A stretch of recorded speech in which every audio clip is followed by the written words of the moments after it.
Alrighty, everyone. I want to start off by saying thank you so much. We've just reached 500 subscribers, which might seem like small fry compared to some of the other big channels, but it's a big deal to us. Those 500 people we might be able to help. And I thought it was a good milestone to maybe do something special. I was racking my brains like, how do I give back, for your dedication following us.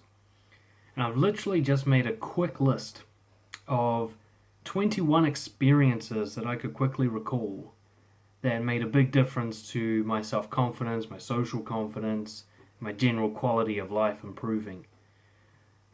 Sometimes people ask me where I get all my stuff from, and most of it is really from life experience. I want to talk about some of those life experiences today, and hopefully some of you can learn vicariously from them. You don't have to go through them like I did. You can just learn the lesson and apply it. They're in no particular order, and they're not ranked in terms of importance because I don't know how much each one affected me, and of course there's stuff probably missing from this list. So let's get straight into it. Number 1. The first time I told a girl I was directly attracted to her. Okay. Now this is back when I was going through my pickup phase, which I no longer am into. And I had moved on to something that was called direct game, which is where you go up and you just directly tell someone that you're interested in them and get that kind of right out on the table. And for like a couple of months I've been going to this shopping mall packed full of attractive people and trying to build up the courage to do it, and I just couldn't do it. And then one day I was just driving there and I'm like, just do it, just fucking do it. This time it has to be done. And I was mad about it, I was frustrated myself. Expressing attraction was one of my deepest fears, and I was yearning to overcome it. So I finally did it. There was a girl, she walked past the jewelry store, I remember it really clearly, and I rushed up to her and stopped her. My heart's pounding in my head, I can't hear anything, my mouth's dry, I was having a total fight or flight response. I just told her that I wanted to say hi because she looked gorgeous to me. That was such an epiphany, that moment. She reacted very positively, big smile and everything. We never saw each other again, but that was enough for me to believe, hey, all the hype I've heard about how you can't do this, it's not true. I can be honest about how I feel as long as it comes from the right place. It taught me a few things. One is, I'd been pushing myself to have a conversation and get a phone number and all this really needy stuff, when all I really need to do is ask myself to be a little bit honest. See, courage isn't about this huge push. It's just about breaking down whatever it is you're trying to do into the smallest possible part that you can manage, and then just doing that first part. And that's essentially what this was. I was under no pressure to keep a conversation going. The reason I was finally able to do it this time was because I let myself off the hook from that and just said, look, just tell someone how you feel. That's all you have to do today. So that was a huge lesson for me that applied across my whole life. When it comes to expressing how I feel, just saying it, being honest and letting the chips fall where they may. Not trying to get somewhere with it, just getting it out so that I feel better about myself. Because I tell you what, for weeks after that, I felt awesome. Just about me, because I'd finally overcome that fear for the first time. So that was lesson number 1. Second one I've got here is actually to do with my current fiance, about to be my wife. When we were first dating, we were both from different countries, there was a lot of logistical barriers, and we realized, if we're going to keep seeing each other, we better make sure that this is legit, it's worth doing, it's going to last, because this can't just be a fling, it's too complicated. And so I suggested we play something called the question game, which is simply you get to ask each other anything you want, and you have to answer honestly. Very simple game. I really wanted to keep her as my girlfriend, but I prioritized being honest. And there was a moment when she asked me about my previous drug use, after telling me that drug use was a deal breaker for her. So here I am, the truth is, I have a big history of drug use, and here's a girl who I want to be with saying, basically, I can't be with you if you've used drugs. But I told her about the drug use anyway. I threw it all away. I had nothing to lose. This is where my book, Nothing to Lose, kind of stems from. The idea that I can just let go of winning completely in order to be honest, and that's actually where the biggest prizes lie. She's still with me now, because in that moment she came to realize she prefers a guy who's so honest he's willing to lose her than a guy who has no history with drugs. At least that's my assumption as to how she took it. So that was a huge one for me, a very kind of recent one, I guess, where I continue that with her. I'm always willing to lose her, to be honest. I don't always get it right, but I try to, because that's actually the best thing for our relationship, either way. And I've coached many couples. Some of them have broken up, some of them have stayed together. Being willing to lose them was what brought out the healthiest result. Third experience I want to tell you about is my year of Yes Man. So you've probably all seen the movie Yes Man with Jim Carrey, or the book by Danny Wallace is even better. And what it was, after such a lifetime of people pleasing and trying to be agreeable, I had lost track of who I was. I didn't even know what I liked anymore. I'm so used to judging everybody else and trying to fit in. So I decided that for a year I'd just say yes to every opportunity, similar to the movie, so that I could figure out what it is I actually like, instead of trying to figure it out without trying it. And that's what it taught me. A year of that taught me my preferences. It helped me find dancing, which I would never have found otherwise, because I had so much stigma and stuff around that from my culture. Helped me realize I don't like partying and getting smashed every weekend, especially when I'm forced to do it a lot. It made me realize I really love traveling and should prioritize it. And it also helped me discover some other things that would lead to bigger things like coaching. So if you're not sure what you like, try everything. That's what I did. And then go, okay, what don't I like and what do I like? Another experience. I was in a friend zone type relationship with a girl. And we're in a hot tub, a spa pool together. And I was doing this thing that I used to do a lot, which is self-deprecating humor. I was making fun of myself to make her laugh. I used to be really good at this. I used to use my own woes as a way to just be a stand-up comedian kind of thing with my friends. And I was doing this, making her laugh. She stopped and she said, you're really funny, but you're also kind of pathetic. Which was like a bullet in the chest for me, the people pleaser, hoping for her approval. But it was one of the best pieces of feedback I ever received in my life, because it told me something very clearly. It shattered a reality for me, and that is people pleasing doesn't work. The idea to make everybody like you, the very fact that you're fake to make people like you, holds back how much they can like you. They can't love someone who's fake. You can please them, but that doesn't mean they like you. We can be pleased by watching somebody on TV. It doesn't mean we like them as a person. They're just entertainment. And people pleasers are essentially either support or entertainment, but that doesn't mean people like you. You're much better off being authentic. I didn't learn that lesson at the time, but it sat with me. It was a seed that was planted. And as the years rolled by, I saw more and more evidence that my people-pleasing, my manipulative strategy, would temporarily get approval and positive feedback, but it wasn't actually connecting me with people. It was doing the reverse. It was doing more harm than good in the long term. Lesson number 5. These are all over the place, by the way. I was in a manager's meeting. So I'm a service manager at Department of Corrections by this stage. It's in my mid-20s. And I can't remember the details. It's too long ago.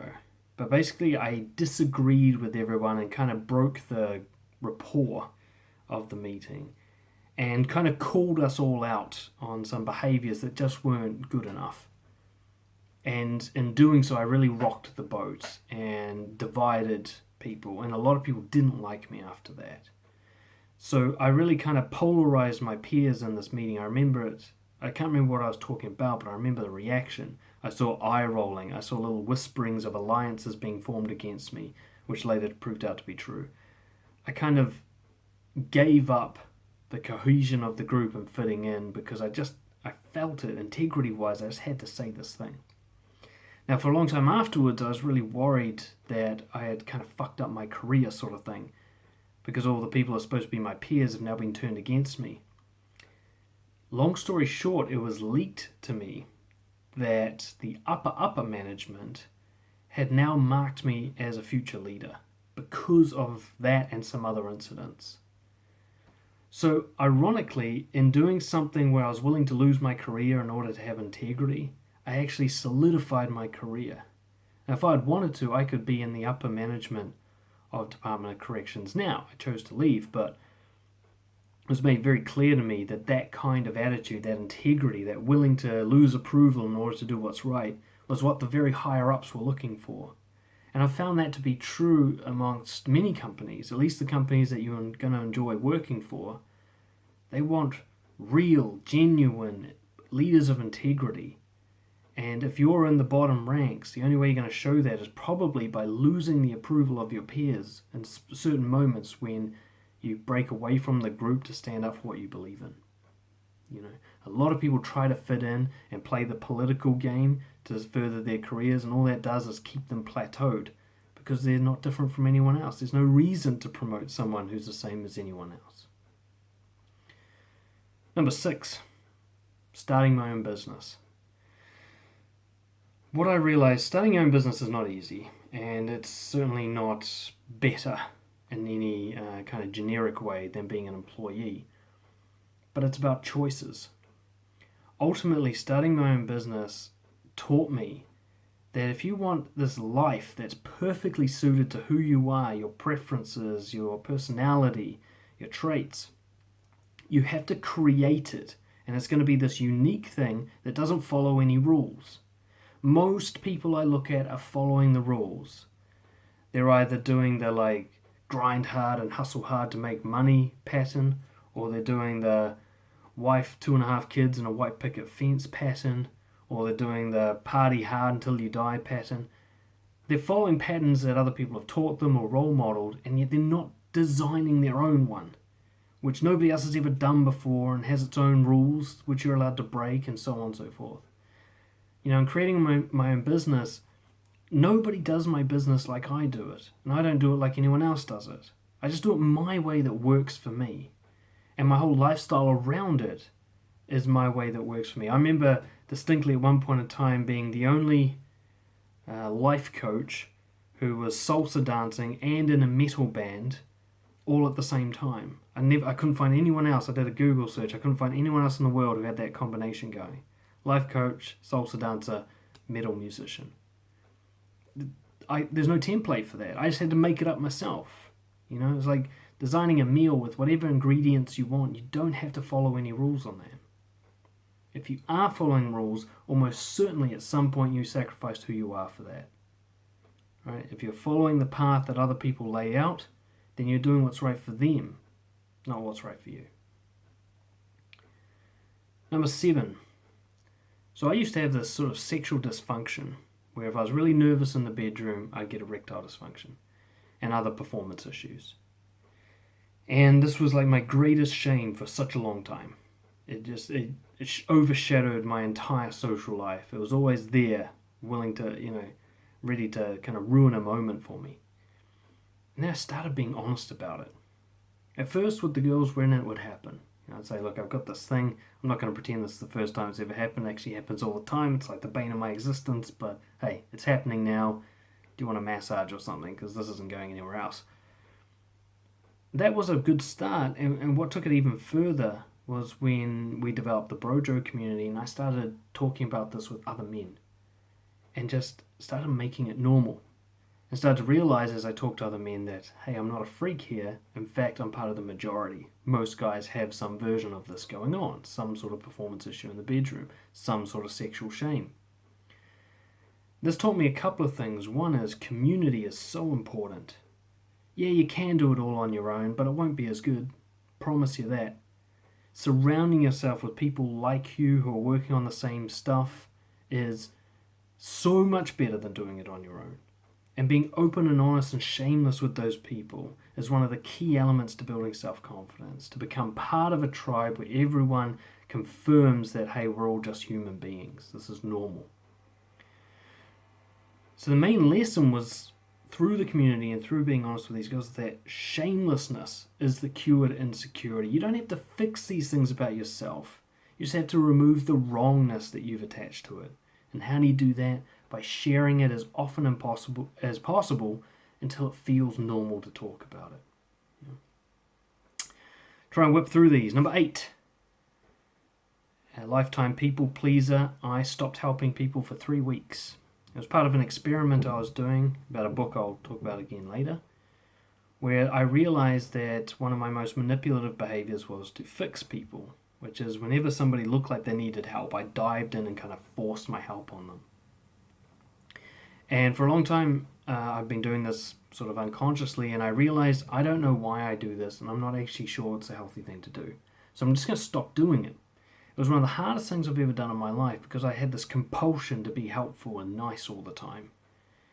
And I've already talked about this many different ways, but what I noticed was a couple of things. One is, some people really don't want my help. They want to do it on their own. They get a lot of satisfaction from doing it on their own. And when I push my advice on them or push my support on them, I actually diminish that satisfaction. I take it away from them and they become dependent on me. And the other thing was, what I really noticed is nobody gave a fuck that I'd stopped helping. They didn't need me. I wasn't propping up the world. I used to worry like if I was away from my town for too long, I'd come back and there'd be chaos because I wasn't there. But life ticked along just fine without me.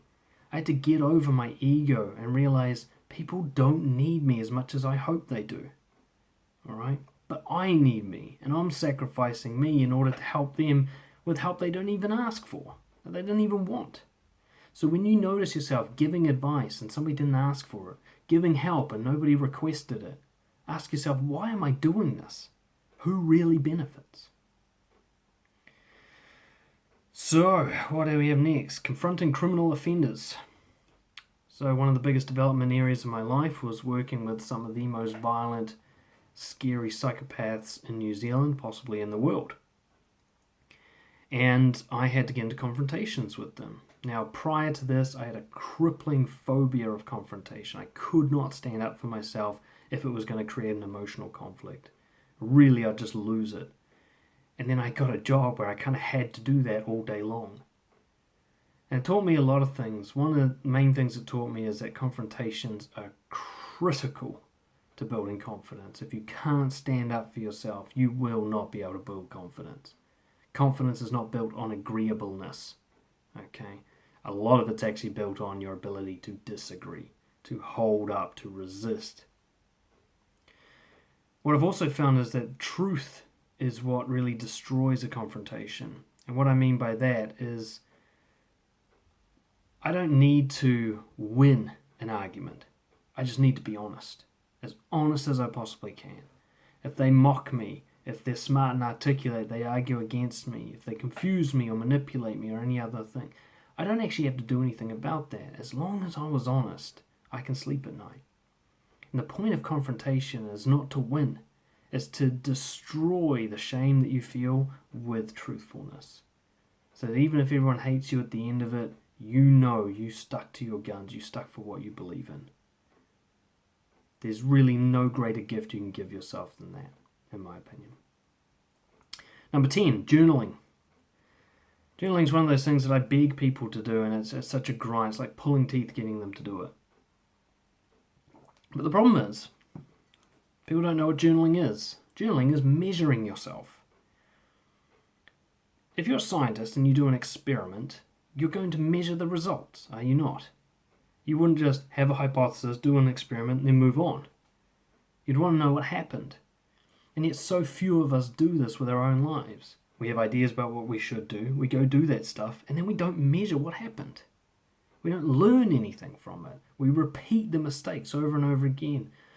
What will happen is if you don't consciously design a system to measure yourself, you're going to use your automatic one. You know what your automatic one is? Caring what other people think of you. That's your autopilot. Assumptions, biases, really faulty views of the world. That's your automatic pattern, where your brain just guesses what happened, and you build a whole lifestyle on these guesses. Where your brain just worries what other people are made up inside their head, and you make decisions on that information. None of that information is very helpful. Journaling is about getting as objective as possible. What did I do? What was I trying to do? What actually happened? What do I learn from that? You do that for long enough, and by long enough, I mean years. For those of you who care a lot what other people think, it's going to take a long time to undo that damage. But you do this for years, and suddenly, or over time, not suddenly, other people's opinions start to matter less and less. Because you've built up a very strong picture. You know your strengths, you know your weaknesses, you know your patterns, you know what you're working on, you know what you should be working on but procrastinating on, you know what you're good at, you know what you kind of need to work around. When somebody else goes, hey, I think you're blah, blah, blah, you can be like, dude, I got this, okay? You don't know what you're talking about. I've been studying me for years now. Your advice is unhelpful.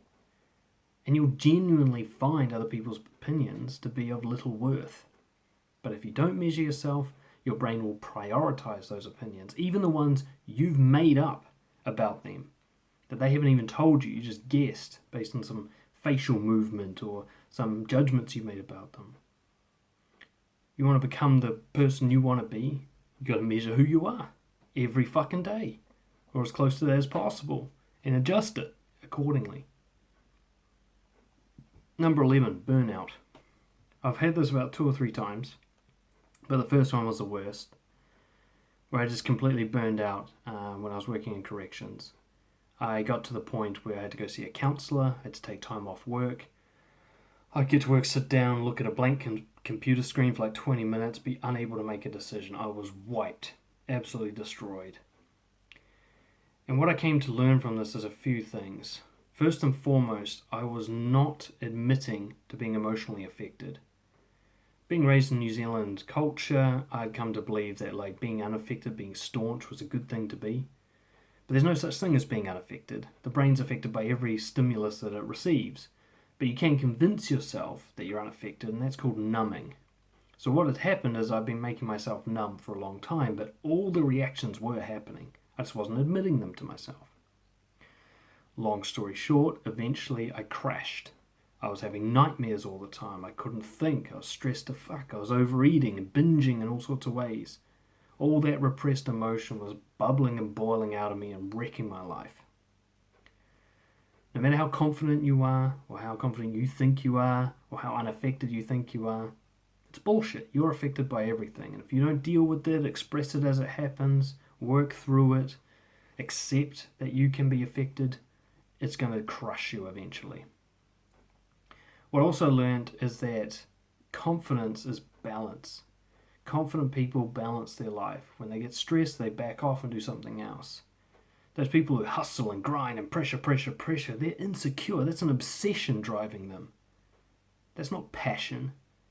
Okay, that's fear. Confident people are driven by passion, which means they know when to take a break. Okay. What else? God, I'm going for ages. What else we got? Number 12, my summer of approaching. So in my pickup phase, I also went through about 3 months of every day I went up and told somebody I was attracted to them. And then on the weekend, I'd go and do it like bulk, 10 people in a day. And I was just trying to get over my fear of going up to people, starting a conversation, and get over my fear of showing interest in people, girls particularly. One thing, a big lesson from that I learned was that there is actually no such thing as rejection. Or should I say, there is no real thing as rejection. Someone can say no to me, but there's a couple of problems with calling that a rejection. One is they don't know me. How can you reject something you don't know? You can say, I don't want that, but if you don't know what that is, that's not really an assessment. So she's not saying no to me ever. She's just saying no to the emotional reaction that comes up when I talk to her, which could mean anything. I found out many times just because they're having a bad day. They didn't even notice me. They just went, no, because they're having a bad day. So I came to learn that rejection is this bizarre thing that doesn't actually happen. Even if someone gets to know you really well, if they say, I don't like you, that's all they're saying. This is my preference. It doesn't actually tell you anything about your worth. You know, there are people who like Hitler. Would you trust their judgment about your worth? So it's just words. It's just preferences. What hurts is what you say to yourself afterwards. When someone says no, and you say, oh, it must be because I'm a loser. That's you doing that damage. If you're ever hurt by a rejection, watch. Watch what happens. There's them saying no, and then there's you saying something to yourself afterwards that hurts. They've never rejected you and hurt you. You hurt yourself with your little stories, you know? So when I learned that, I realized if I don't tell myself a story about why they said no, there's no pain. Right? If I just go, oh, I guess not today then. Next, there's no pain. But if I try to figure out why don't they like me, there'll be pain. Right? Number 13, more recent one. I got kicked out of the Czech Republic for being lazy with my visa, and it caused all sorts of trouble for me. I was basically homeless. I had to sleep on floors and beg for resources for about 3 months. It was a really tough time. And what I realized is that most of my pain from that situation was this focus on all these elements that I could not control. What other people were deciding, how I felt, my own acceptance. I couldn't even control how much I accept something. And I was focused on all these things I couldn't control, and it really hurt me. Okay. What I learned from this, more than anything else, is that getting kicked out of a country doesn't hurt. It's just actions you have to take, problems you have to solve, something I've been doing my whole life. What really hurt was just focusing on something that I had no say in and somehow trying to change it. That's what hurts. Okay. It's like trying to fly. You just can't do it. And all that time spent focusing on that stuff, like I wish he would do this, and I hope this happens, and I wish that hadn't happened, all of that was energy I could have spent on something else and been much more productive, which of course doubles the pain. So that's one thing I learned a lot. Your own pain doesn't come from what happens to you. It comes from focusing on the wrong bit of it and trying to change the bit that's not under your control. Number 14. When I read the book The Game, again, I don't actually condone pick up stuff, but I got some good stuff from it. One of those things I got was responsibility. When I started experimenting with socializing differently, trying little tactics and manipulations, I came to realize that all of my struggles socially were my struggles. I'm not a victim of some sort of unfair punishment. Everything that I was struggling with was because of how I am, how I behaved, particularly what I believed in. All of these things are under my control. All of these things can be changed. And this spread out to my whole life. I started to realize anywhere in my life where there's suffering, we can directly attribute it to how I behave. How can I possibly blame anything for that? I am just a product of my genetics and my upbringing. I had no say in that. And those genetics and upbringing didn't choose themselves. There's no point of blame here. But what am I going to do about it? Only I can do something about it. No one can fix my social skills for me, right? No one can help me live by my values in the sense that, they can help, but I have to be the one who does it. Taking responsibility for everything in your life. There is nothing in your life that is not your responsibility to either deal with or work around or accept. Nobody else is involved in that bit. Okay. So when you're sitting there thinking, oh, I've been dealt a bad hand or I'm unlucky. No, you're just not controlling your behavior. That's all it is. Now, you might not know the better way to do it yet, but it's your job to learn it, to find that information, to act on it. Nobody can do that for you. As Jim Rohn says, no one can do your push-ups for you. So that's what it taught me more than anything else. All my social problems with my own design, I can't complain about my situation ever because it's my situation that I created and it's mine to fix or change as I see fit. Right? Number 15, one of the books that changed my life the most, No More Mr. Nice Guy by Dr. Robert Glover. Reading that book just walloped me. It was just like getting punched in the face with facts and truth over and over again. And most nice guys who read the book feel something like that. Others, it's only half-half. But main thing I came to realize is that people-pleasing is a scam. That I'm not nice. I'm manipulative. That's all I ever was. I was totally selfish, but masking the selfishness as self-sacrifice, right? All I was doing was to make me feel better, but I pretended that all I was doing was trying to make other people feel better, okay? It was totally self-serving. People-pleasing is a fucking toxic mental illness, all right? It's not nobility. It is absolutely selfish. It's absolutely insecure. It's totally manipulative. And that was the kick in the balls that I needed. I needed to see that I was full of shit. that I used people for my own validation to feel good about myself. And I didn't like that. I didn't like seeing that in myself, and so I changed it. I swapped it for honesty. Number 16, suddenly jumping back in time. One of the first ever real, autonomous, honest, courageous moves I ever made in my life. I was in university. I just followed the funnel because I was naturally talented academically. I just went the easiest way, and I ended up in university. None of this was on my own design. None of it was particularly challenging. I wasn't getting out of my comfort zone to do this. I was just going the path laid in front of me by others. And I ended up in a communications degree, mostly because there was pretty girls and because my friends were doing the degree and because it would be good for my resume, blah, blah, blah, just following the path. But then I went and did a psychology paper. And for the first time since getting to university, I was paying attention. I was interested. I was like, wow, really? Like, tell me more. I was so genuinely fascinated that I forgot my insecurities for a little while. I just wanted to know more information about this thing. It drew me. And I don't know how I found the balls to do this back then because I was such a coward at the time. But I actually went straight to my dean and I said, switch all my shit for psychology. Fuck communications. All psychology. I did a double major in psychology. Or whatever it's called, an extended major. And haven't looked back since. My whole life has been about psychology basically since then. Your values, they speak to you with emotions. If you feel moved by something, don't resist that. Go with it. Your emotions are far smarter than you give them credit for. Now, this isn't the same as chasing a high or an instant gratification. I'm not talking about something that just feels good. Psychology didn't make me feel good necessarily. It made me confused but intrigued. It frustrated but interested. It gave me a big emotional range. But mostly it was just fascinating. I wanted more. This isn't the same as when I wanted more drugs or wanted more alcohol or wanted more sex. That was just highs I was chasing. I didn't even know why I liked it. Psychology, I knew why I liked it. It was just so fucking interesting.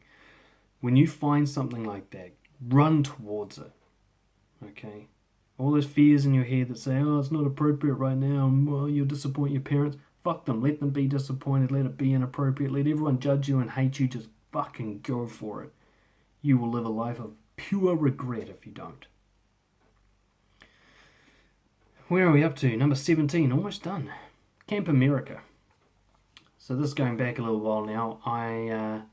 One of my first deliberate self-development moves was that I went and did camp counseling in the United States. It's kind of like an exchange program. It's like a safe way to travel.